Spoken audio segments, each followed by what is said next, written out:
Welcome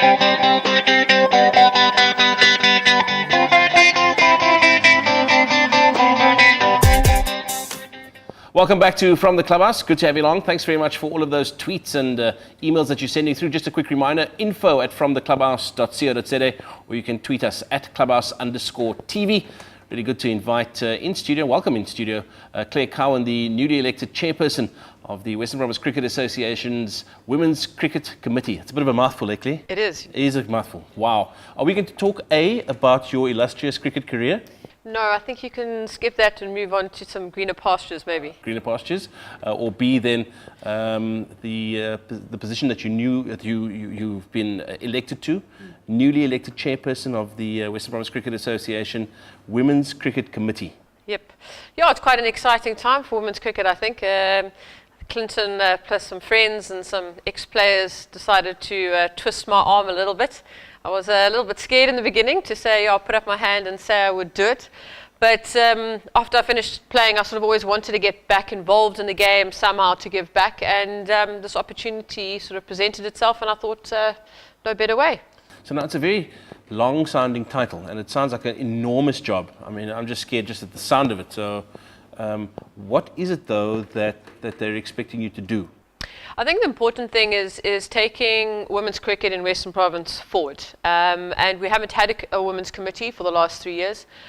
Clinton's done a fantastic job in running things on the ground and that, but I really do think it's important that there was a committee that could support him and have an overview of women's cricket in the Western Cape and see what we need to do to take it to the levels that we need to. You know, on a national level, we've got 6 girls that have got national contracts from Cricket South Africa, which is a huge step in the right direction. But as pressure on those players sort of comes and increases, so will the pressure on your provincial system. So it's important that we've got good structures in place so we can take Western Province women's cricket forward. Now, I've got to say, just at the sound of it, again, I don't know much about this, but the job does sound very long term. Are you giving yourself a couple of sort of moments in time in terms of measuring your performance, achieving certain goals? How long do you think this project is deliverable in? Well, I think the important thing is that there's sort of consistency and there's continuity within the system. A lot of good things have been put in place. We've got these 12 centres of excellence, which when I was playing, we spoke about that like after games, and that's exactly what we need, especially with transformation becoming so much more important from a Cricket South Africa level. It's so important that we give women and girls, especially at a young level, schoolgirls, the opportunity to play cricket. And that kind of thing doesn't happen overnight. It really doesn't. This is going to be a 3 to 5 year process, I see.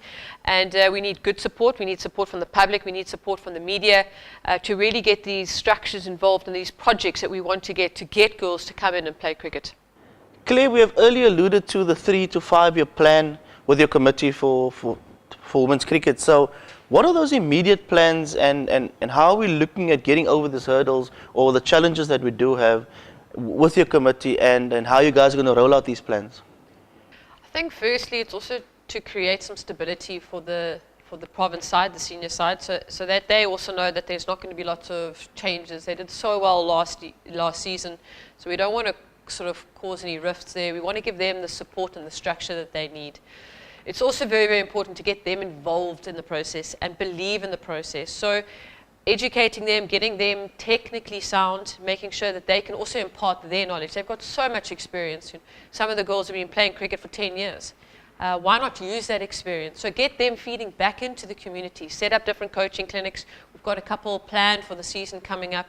Let those young girls who are starting to play cricket have these role models. What better to know that, Lexi LeBreton, who captains her province, is going to be coaching me and showing me how to bat and hit a cover drive and that sort of thing. Looking at Shibnam, and I faced her when I played, and she's not slow, So letting those youngsters see how quick she can bowl and, letting them and coach the girls and give them some knowledge. You mentioned when you played and you faced Shibnam, how has the game changed and has it changed for the better? It's definitely changed for the better. There's a lot more exposure for the girls, a lot more support. We used to sort of pitch up in the you know, in the morning before the game, and, you know, we used to get our own way there. It's our own kit. Nowadays, the girls are sponsored. They've got their own bats. They've got their own kit. It's a lot easier for them to sort of get that financial support and that financial backing. Cricket can be a really expensive sport, so it's important that they get that sort of sponsorship coming through. It's a lot more attacking. There's a lot more confidence in the game. And people are thinking a lot more laterally about where women's cricket can go, and I think that's very exciting. 16 primary schools, 17 senior schools, playing girls cricket, 16 clubs, good base to select from, good base to choose from, and trying to bridge that gap between schools cricket and into club cricket. I'm pretty sure not all the other provinces can boast those numbers. No, Clinton, I mean, when I took over and I sat in that first meeting and I heard 16 and 17, I was like, are you sure? Like, is that serious? Is that the numbers?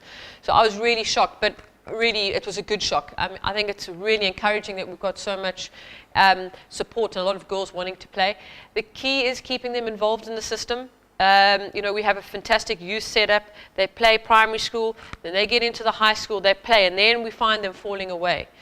Why they fall away, we're not 100% sure, but I think often their studies, and you know, they go up to UCT or Stellenbosch or further afield, and those universities might not play cricket. So it's really making sure that the girls, once they're in the system, when they get out of high school, that they want to carry on playing, so they also sort of act on it, and then they go find clubs that they can stay in and play. I'm pretty sure with the chairperson oozing with this confidence and passion, the players wouldn't want to run away though.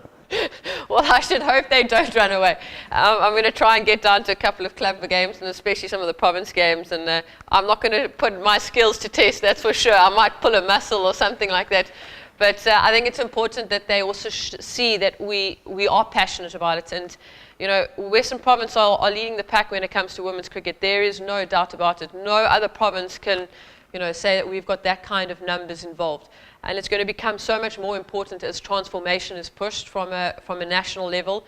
And it's important that we deliver on that. That's what they're asking for at higher levels. So we need to put in the structures in place that we give every single woman or every single girl that wants to play cricket those opportunities. Looking forward to this, Jeremy. Absolutely. Now, Clare, you alluded to the fact that you know, province is very much the lead province in terms of women's cricket, but surely there's lessons to be learned from the other provinces.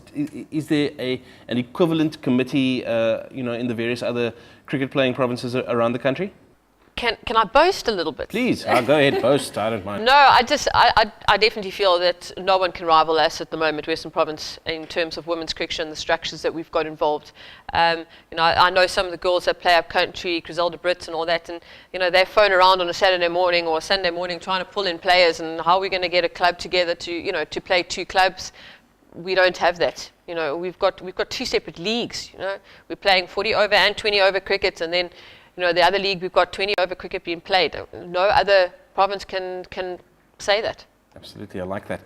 Clare Coan, of course, the newly elected chairperson of the Western Province Cricket Association Women's Cricket Committee. Thanks for your time. Thank you. Love to get an update from you in the course of the season. Definitely. And of course, talking a little bit more about women's cricket in the Western Province. We're chatting with Alexis LeBreton a little bit later in our player profile. And also touch base with Cobus Ruet, the coach for the province ladies team. That's all up next.